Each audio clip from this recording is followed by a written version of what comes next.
Pens podcast with me, Alex Allegra. And Katie Fee and Asher. Special guest Asher today.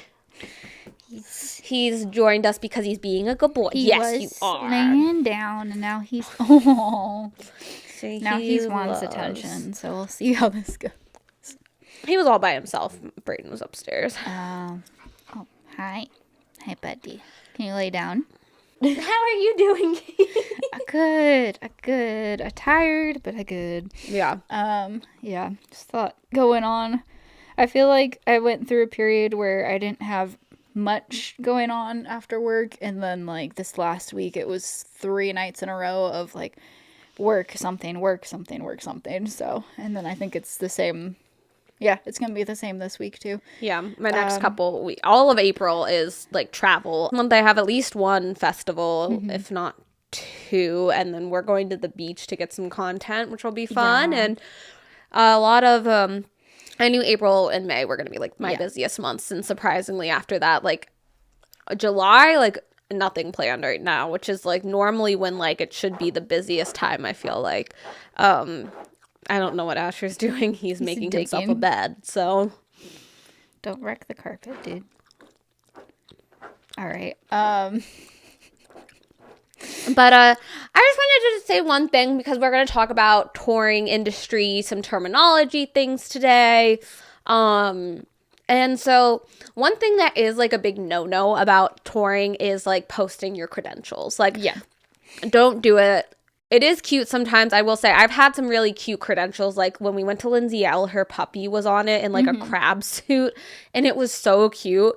Just make sure that you're watching when you post it. Like if the tour is done, like and it's like in a B-roll kind of thing, like maybe, but especially like before tours, it's like a big no-no. And it's fun. You don't think about it. You're like, oh, I want to show off my cute little pass, like.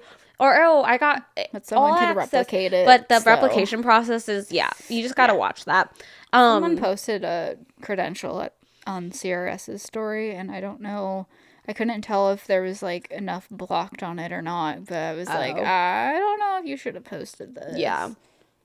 But, but there are a lot of different types of credentials that you'll get during, like, festivals and touring kind of things. So, I've had a numerous amount of credentials. I've even... So it varies for... started putting my laminated ones on, like, my... The best one you can get is, like, the all access. If you have all access, you're, like, top notch. Get to go backstage, do all the fun things.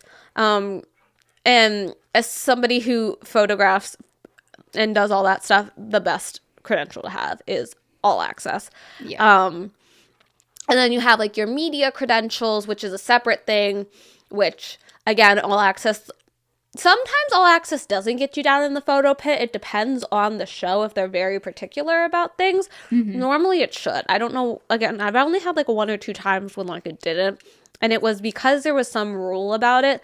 But they were also, like, you can just, like, go literally wherever. So I normally end up in the pit, and I'll just, like, shoot from the pit because no one's going to stop you then. Yeah. From taking, and if you have all access, you normally get like a lot more access to shoot the whole show, whereas like media is normally like the first 3, which is like a thing, like the first 3 no flash, because no flash, first 3 in the pit, like or in the photo, like front of the stage.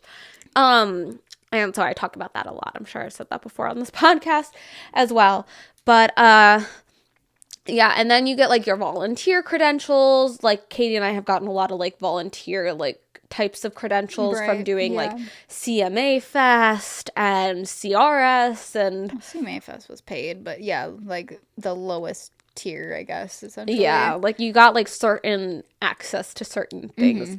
I don't even know what my... passes for CMT said on them for production assistant stuff, but maybe like a working one or like production assistant, because then there's like the working ones, which is what I also kind of get a lot too. Because it's been a couple years since, because obviously like when they downsized and were laying people off and all that, they kind of stopped doing all the fun shows that I got to work. So Yeah. But it's been a while. working passes won't get you everywhere. It'll get you in a lot of VIP areas, like in the pits and like the fronts of things, but it also won't get you into like the super duper pits sometimes, like for VIP platinum type experiences. And it also won't get you if they close off, like you have to have an all access pass or like a specific artist pass if they like close off like front of house and stuff like that for their crew only. Some like big artists will do that kind of stuff. I know we had like a pass for I worked a VIP what was like VIP assistant type role or whatever, like checking in the VIP for a stop on Dirk Bentley's tour a couple years ago, and there was like some security guy in the food area that like kind of got on the other girl about having her pass because it ripped or something where she like couldn't put it on the lanyard, so she just like had it on her phone or something like that, of like put it in her phone case. Yeah. But it's like we need to see those to make sure that you're supposed to be back here, which is fair, but also things break sometimes. Yeah. So it was That like, is the toughest I'm not part. trying to like do anything weird. It's just like trying to figure out how to navigate that situation, I guess. That is the toughest part, is when they give you a sticker, because stickers like to fall off, especially me with like the photography stuff. When I'm running around and like it's hot and humid, like stickers just like to fall off randomly. And but also we like got access to the pit to like watch the show, but it was like, okay, tuck your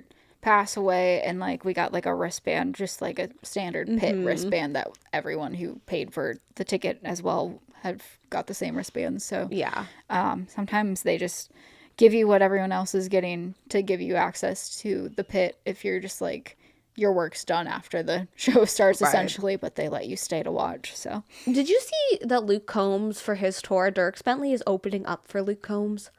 Oh no, isn't that crazy?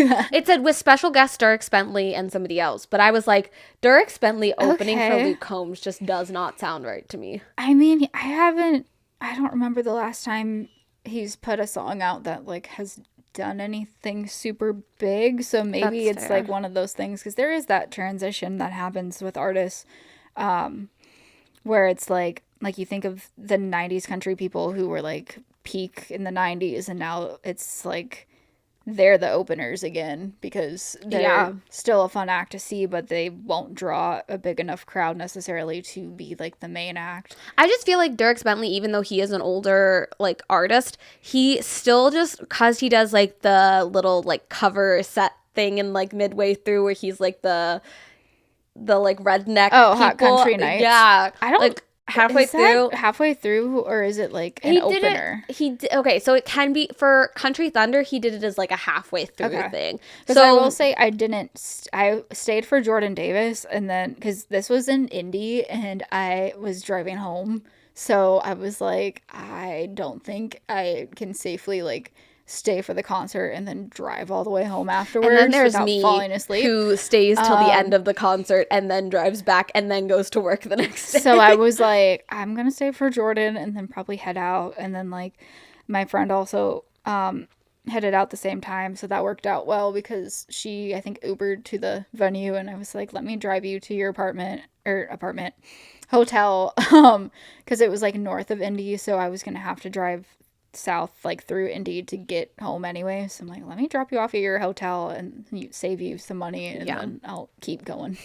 You know what else was interesting is that Niall Horan and Thomas Rhett are doing a two-night. Which I think Niall's doing country now though, or like, isn't he gonna do a record? He's always done like a very folksy singer-songwriting thing, and he recorded, so at one of the places I used to work, he recorded his record there, and it was like a big deal because no one knew obviously that he was there, and he just casually strolled through, and there was I think it was during the week of CRS or something like that was going on, or maybe CMA Fest, so we had a lot of interviews done in our building, and so a lot of volunteers were there, and so they were like freaking out because he walked by and said hi to all of them. At one point, this girl almost fainted. Like, she was so she was like, oh my god, my husband just said hello to me. Like, that's what she said. Like, I was like, oh girl, you need to.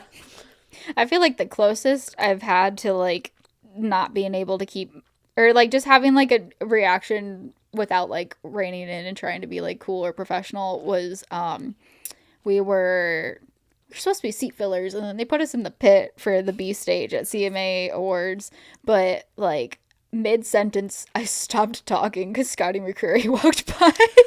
That's like the closest I've had, was just like I wasn't expecting him to walk by because we're in the way back, so, Yeah. like, So I will say, yeah. I like, as much as I was like, girl, you got to pull it together if you're going to be in this industry. I was also like, One Direction was like I Yeah. was going to marry Niall or Harry from One Direction. Like that Yeah. when I was in high school, like that was, so I totally understood.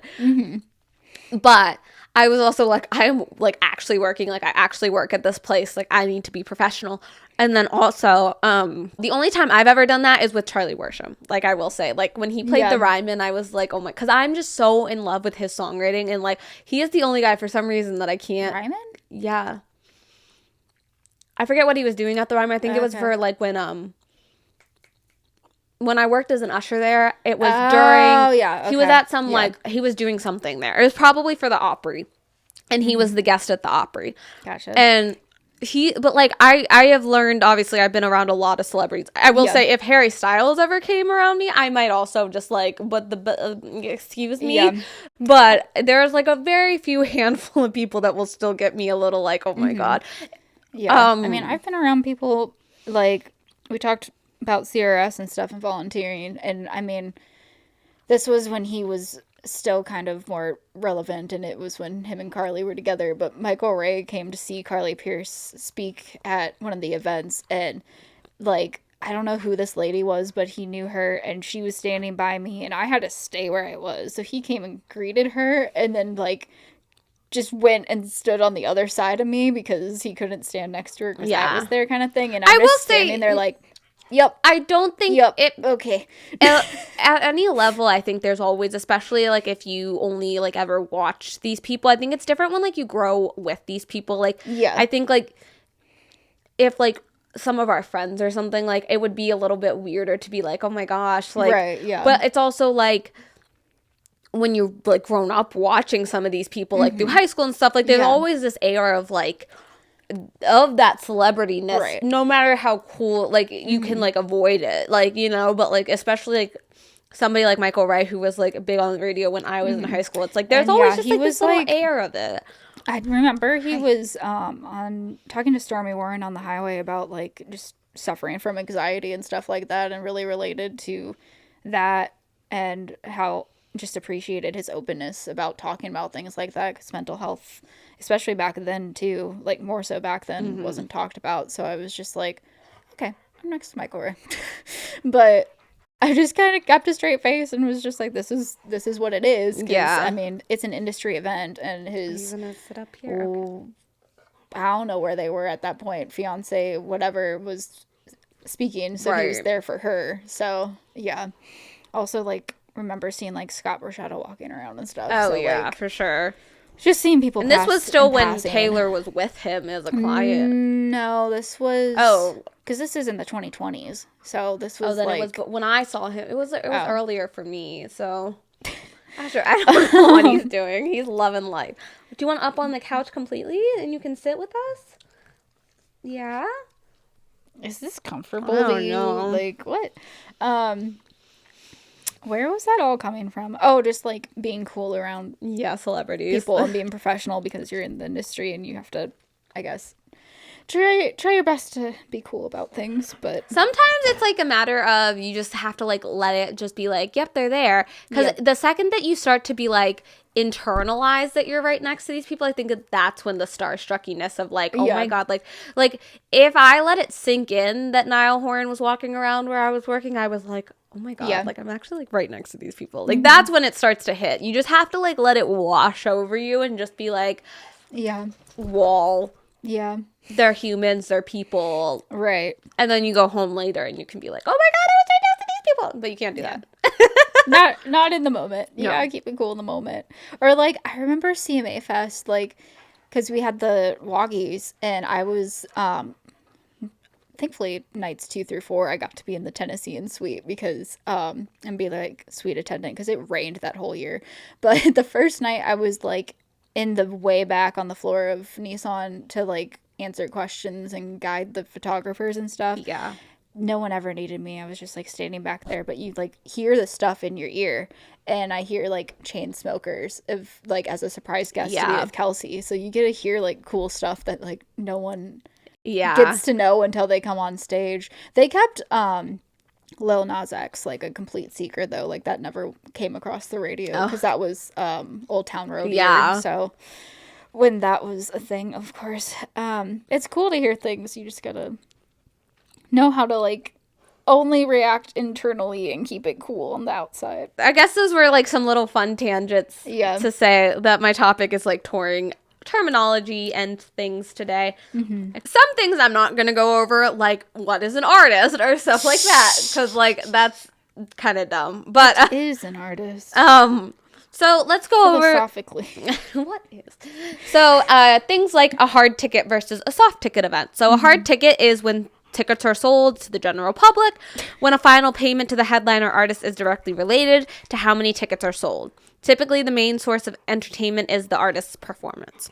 And a soft ticket is an event offering several forms and or days of entertainment for one low price, possibly free ticket. And an artist's payment is not connected to the number of tickets sold. Casino shows, which utilize a high number of comp tickets, fundraisers, and private shows are also considered soft ticket events. Soft ticketed events typically pay a premium price for an artist. So it's basically if you're playing at a show, Catherine. I'm not trying. You just keep going. I'm trying to get him to stop. You can be like this, but you can't be licking things and biting me and putting your paws all over me. So soft tickets versus hard tickets are basically, are you getting paid based on tickets, or are you getting paid based on a flat fee that like you're promised to be there? So an agent is what you're getting booked through a lot of times if you're big enough. Obviously, a lot of I feel like it's even independent artists definitely can try to go through like some smaller booking agents or like people that are trying to make a name for themselves who are really good at like writing pitches about how an artist can benefit the venues. Yeah. I know some people have agents for not necessarily every show, but like they'll get some of their shows through an agent and then they do like a 10% commission type thing. So it's not, you don't have to be like doing it full time necessarily or anything to have an agent, but and then the buyer is who's buying the talent at a place. Like that's normally kind of who your contact is a lot of times when you're like reaching out to places. It's who's buying the talent, who's bringing it in, and that's who you're going to want to reach out to at some venues about playing. You're going to want to talk to your talent buyers. The promoter is a person or company that finances and or organizes the events, or you can also reach out to the promoters. But the promoter and the buyer are often one and the same. But the promoters also are the ones who are going to like promote the show and market the show. And like that's one thing that's a little tough is if you don't have a good talent or promoter at a venue, you can run into problems because they're like, why aren't your tickets selling? Well, how much work are you also putting in as a promoter? Because like there's only so much sometimes that artists can do and stuff, because sometimes it's about like drawing in that new crowd of people in that area and making people in that area aware that like the show is happening. Like, yes, it is on the artist because that's who the draw is for, but also like having a good promoter at a venue is a really key difference to like sometimes what can make or break your show. Like if you don't know what shows are going on and you're like, maybe you really want to see an artist, but like you follow like the company's like a pay, like, or you don't realize that that person is on tour again because you missed their content, but you see through the venue's content like, oh my gosh, they're coming to my show, or like, or and part of it's marketing too, but like sometimes when you're leaving a venue and you get those little cards of like who's playing next, you know, like that's a lot of the promoters working with throughout the venue of different events coming up. Yeah, I know that that's been a thing for some people we know in town of like having promoters that don't do anything and then they're like, oh, like we don't want to book you anymore because no one ever comes to your shows. Like, well, that show, like the person running it has done everything on their end, but the venue itself is not saying anything about Yeah. it. So it's like, well, there's only so much they can do. Like, you should be promoting it too. Because also as a promoter at a venue, you're also like, you should know the area that you're in. You should know that if somebody's going to X show, they're also going to want to come and see you at your show. Right. Like as a new Yeah. fan, like you're there. It's a give and a take of like working with promoters and artists. Because again, like you can promote a lot of the show, but like sometimes it really is just like on a promoter's job as well. I think you're not sure. Production manager, or your PMs, are the organizers of everything relating to an artist's production and equipment needs while on the road, including but not limited to stage, sound, lights, backline, dropline. So the production manager works for the artist, but they also like do kind of everything. They make sure that like the staging vendor has everything that they need. They make sure that the lighting vendors have everything that they need and like are getting the right stuff on the on the riders on the riders to the venues to make sure that everything is in place. There and I know a lot of our production managers come from like especially like the lighting sides of things, but sometimes they can come from the audio people, sometimes they can come from the staging people, but a lot of the ones that we work with are through the lighting vendors. A roadie is a crew member who travels with the band, headlining equipment, setup, transportation, security, anything that needs. The stage manager is the overall supervisor of an event stage and backstage area. Those are normally provided through the venue itself. Yeah, which makes sense because it's like you're going to want someone who's familiar with the space and like can direct people where to find bathrooms, where to find where they're going to set up their their food. Why can't I think of what that's called? Catering. No, but there's another term for it. Crafty. Oh. I was like, it sounds like something completely different, but crafty is like the food. We could just call it catering. But okay. And then the tour manager is the person on the artist side who is obviously in charge of everything. They're like your day-to-day manager on the road, or like the person in complete control of everything, so that the artist can just focus on getting in and doing everything and making sure that everything is in process. So now some processes. So checking avails is the process of checking an artist's availability and like the person who's gonna coordinate everything. That's normally with your travel coordinators and stuff like that, who are gonna book all the travel, making sure that artists are getting routed a certain way, because there is kind of like a science to like tour routing to make sure that you're hitting targets at like high points in certain areas and when like they're most likely to come see you. Like if you're booking a country artist when a whole bunch of country festivals are happening in that area, they might not come and see you as much as if like you're the only country artist playing in town that weekend, and then they're going to want to come and see you. So making sure that the routing and everything is confirmed. Your contract then obviously is your legal document to outline everything, along with deal memos, which are for your crew. They are like your pay and like what days you're going to be out on the road. Fly dates are when an artist flies to and from. Force majeure is an unexpected and disruptive event that may excuse a party from a contract. This protective clause of a performance agreement helps assure an artist will get paid in the event of inclement weather, a catastrophic event, or an act of God. And that's something that like people will put into contracts just to like kind of make sure that like if there's nothing that somebody can do, that they're still going to get paid, because obviously they still have to pay their people. That happened with Lil Texas when I was in Dwayne's class. Oh yeah. Because they had a show that I think it was like Aberdeen, South Dakota, but it was South Dakota, and it was like a winter storm happened and they couldn't. But I don't know. He was excited to use that as like a learning opportunity of explaining it, especially because I think he mentioned South Dakota, or something came up where it was like, I'm from South Dakota. So he liked tying that in there or whatever. It was like, okay.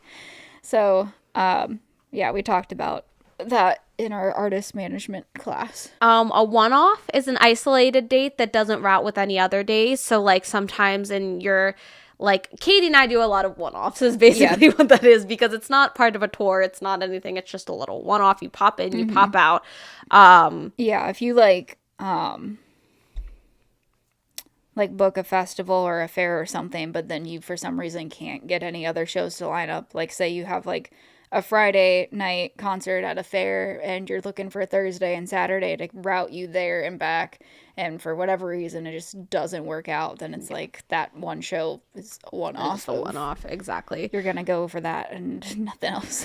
Your radius clause, which we've talked about, is normally you can't perform within X amount of days within a X amount of miles from that venue. And there's a couple things that like we've done that has been like you can't play within a 2-week period before or after our show, so that you're really promoting the show that's causing that radius clause. Yeah. Because they just really want to make They sure. they want to make sure that you're not like playing another show in the area and then people go to that show and then therefore they're not going to the one that is at whatever venue this is that has that clause. Yeah. Which I had for a tour of whatever place it was in Spearfish, South Dakota. They're like, are you playing anywhere else in Spearfish? Because I really don't want you to like have to like compete days or whatever. I'm like, I'm in Keystone and Deadwood, but not Spearfish. So if that's far enough away from each other for you, then cool. And it worked out fine. Yeah. So Because, and I understand them. It's tougher when you're in Nashville and you're playing like these little shows or writers rounds and they ask, because like, I don't think that it necessarily means, I think a lot of people are like, yes, if they can't catch you here, they'll catch you there. But also like, there are people that will come like multiple days, or like if you have a bunch of like things lined up, like there are some reasons why like it just doesn't make a lot of sense here in like this area. Or like if it's a full band show, because I feel like more often than not it's with full band shows. Like a writer's round isn't gonna necessarily draw away from a full band show because it's a completely different type of performance. So it's like just because you're playing around like the week before doesn't mean people won't come out for the full band show. Exactly. Yeah. Show advance or production advance is the process of communication/negotiation between the tour and production managers and the event representation regarding event details, including to, but not limited to, production, catering, local ground transportation, day of show schedule. So that's like your advanced is, yeah, like I said, catering. If you need golf carts, if you need backline things, if you need to make sure a forklift is in the area, if you need all that kind of stuff. And that all happens. I normally send, that stuff happens like closer to the events, but it's also kind of mentioned in our contracts and stuff. But like it's just another reminder and like day of show run through needs that people are distributed out like to the crew that's working, whereas like the contract is just like to the people running like a festival or something like that. Strike is to remove and clear equipment or set pieces from the stage, whether it's an amp, instrument, or a full band setup. If you're in theater, you have strike days. I know we always have to do those, but I don't know if people who aren't in music would know what a strike is necessarily.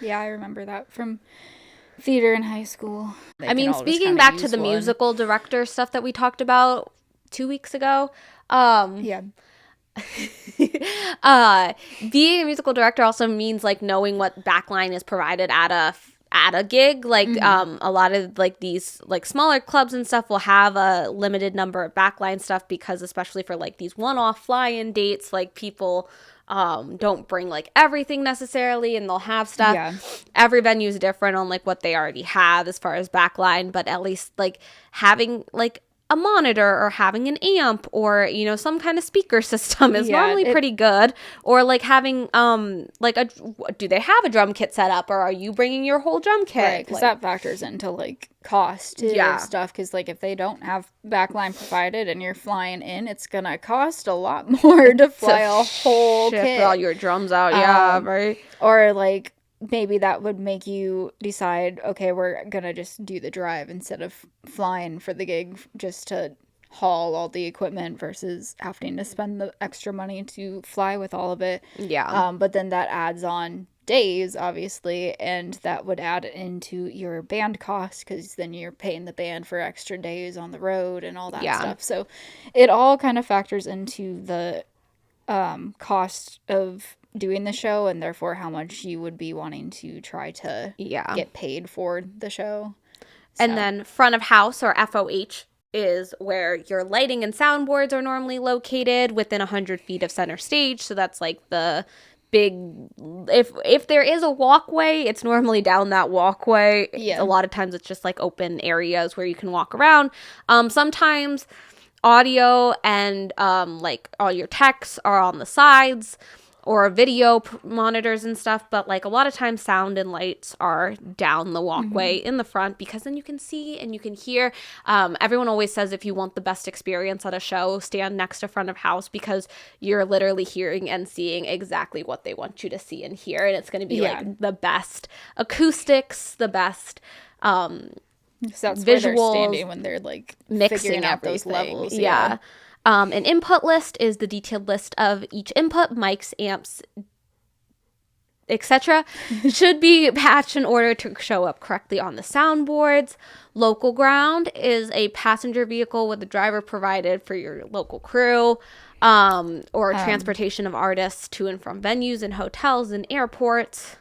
Along with the input list. Along with input list would be like a stage plot sometimes too, of like where everything's going to be on the stage. Yeah. Depending on the venue and stuff. But I'm not going to lie, when people ask me to draw an input list and it's like just me, my guitar, and like Christian, I'm like, this is such a waste of paper to draw like X mic stand, X me, X DI, X Christian, X DI. Like, and that's it. I'm like, I hate doing that. But for bigger shows, obviously, it's nice to have like a little, like some people ask for a plot, and basically that means like you're going to mark off where the drum kit's going to go, where the bassist is going to stand, so that they have each individual DI, every amp plug-in all ready to go, so that all you have to do is plug and play, essentially. Yeah. A runner is the individual supplied by the promoter day of event to provide artists with local ground transportation, run errands. Typically, the runner must be 21, sober, and familiar with the surrounding area. So like when you wake up, you're getting the artists there, you're getting the artists from the airport to the hotels, you're making little errands if somebody needs like, oh, I need a cable, you're running out to Guitar Center to grab that cable so that they have it for the show, or you're running over to like, if you're in town with like the lighting, if you need water, if you're gonna be the one to like go, and that's like an important job. I feel like that's definitely lower on the totem pole of things for how much they do. My very first it's a grind gig, like for the first time I worked with CMT was CMT Awards, like prep days before the award show and Ram Jam and all that. The very first task that we were doing was trying to figure out, I don't remember what brand, but like we needed a specific brand of water bottles for the audience members, and we needed a certain amount that was like, there's no way we're going to find it all in one spot, because we're going to end up buying different stores out of water, essentially. So we had to like figure out which places had enough cases and like figure out how to go about all that. Yeah, you're basically like a personal assistant, and it's a grind of a gig, but if you do a really good job at that and impress the right people, it'll move you up in a company. But it's definitely for the people that really want to do production and like really want to grind hard.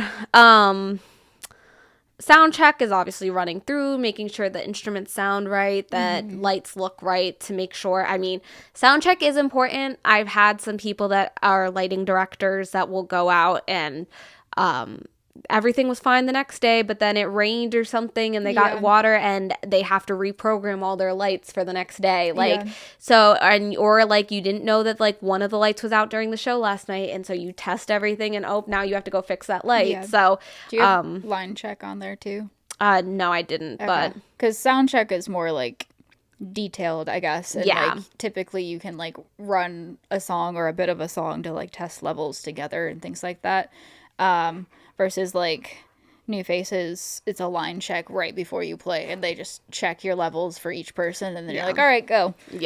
Which, when you're doing that, pro tip as an artist is, I mean, I've heard like, if it sounds too loud in the monitor for your voice, then it's right.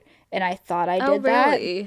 Well, because once you factor in the drums and stuff, you need to be able to still hear yourself. So I was like, okay, that sounds kind of loud, so that should be good. And then once the song got going, I was like, I can hear myself, but very barely. Oh. So I needed to go up even more. Which I should have taken the hint when I said it was good, and the sound guy was like, really? Okay. Oh. And I was like, oh, should I have said more? So, yeah. That's kind of, if you're an artist, err on the side of too loud when it's just your voice. And there is nothing wrong with halfway through a song going like, I that's probably normally could've done like a that, good but- little like, or like up and down. Yeah, in that scenario, I was like, it's probably not necessary for that situation, but we've seen it at CMA Fest before where, like, on one of the day stages, someone kind of just, like, looks side stage where they have the sound and kind of is just pointing at mic and pointing up of, like, a Asher got banned. I don't know where that's going to get edited because I started the same sentence multiple times. Asher what was bit that my sentence? knee, and then he started barking at me, and then he got tossed upstairs. We were talking about line checks and Yeah, just in that scenario of just new faces or whatever, it was like we're just gonna go with it. But like with CMA Fest, you see people. That's what it was. Yeah, you're not gonna stop like in the middle of singing a line to be like, "Can I have my voice up more?" So like usually there's some sort of signals that most people do of like pointing at the mic and like gesturing like, "Hey, can we get it up?" If you can like make eye contact with the sound person side stage. So something like CMA Fest or like a bigger stage, I probably would have done that. But in the moment there, I was like, we're going to roll with it because it's 4 songs and it's just, I can hear just barely. Yeah. So. Well, and in a situation like that, especially when like you don't have in-ears and stuff and you're really relying on like what's going on around you. Because they say no in-ears. Like in the details for the night, they said no in-ears and I was like, okay. Because I debated it. Before I got the details, I was like, I wonder if I would be able to try using those because I have them. I just haven't used them yet. Okay. Anyways, so that was touring and some things you need to know about the touring world. Hopefully, some of this was new stuff, and hopefully, it's not just very like, duh. Yeah. Hopefully, there's some more detailed information that like was helpful. Even if you knew the term, maybe you didn't know more of the details, so hopefully I think it's important to know like the difference between like a PM and like an LD, which is a lighting director, and like your techs and all of that stuff, because it's like chain of commands. And it's important to know those types of things. So yeah cool. If there's anything that we missed that you think would be important to like add on, let us know. You can send that to themusiclenspodcast@gmail.com or just drop it in a comment on the YouTube or on our socials, which is at the Music Lens Podcast. And you can rate and review our podcast as well, which helps us with the algorithm and all that stuff. So if you like it, give us 5 stars.